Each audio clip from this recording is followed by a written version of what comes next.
আমরা আগে কিন্তু আলটিমেটাম দিয়েছি 15 দিনের মাথায় সেখানে ভাস্কর্যটি পুনরায় গড়ে তুলতে হবে, নয়তো আদিবাসী জনতা ছাত্র সমাজ এই রাজপথে দাঁড়াবে।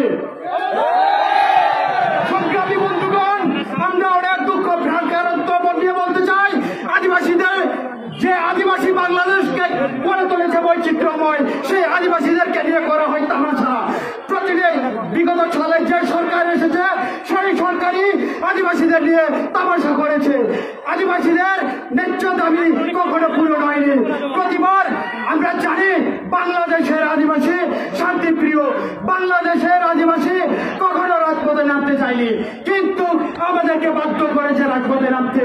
আমি আবার বলতে চাই, আমরা শুধু আদিবাসীদের সংস্কৃতি নিয়ে কিন্তু বেশি প্রকাশ করি। আদিবাসীদের যে দৈনন্দিনের দুঃখ প্রতিনিধিত্ব করবে এটা কোনো সরকারি ভাবে নাই।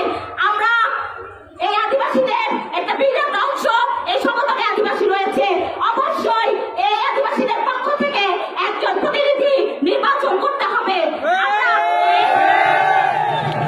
সংগ্রামী বন্ধুগণ, আজকে এই চলমান সমাবেশ থেকে বলতে চাই, আজকে যে 9-10 দফা দাবি এখানে তোলা হয়েছে, এই 10 দফা দাবি আমরা জেলা প্রশাসকের মধ্য দিয়ে অন্তর্বর্তীকালীন যে সরকার তাকে আমরা দিতে চাই, এবং আমরা মনে করি এই আদিবাসীদের যে দাবি রয়েছে অবশ্যই আপনি তা বিবেচনা করবেন এবং সেটাকে পূরণ করবেন।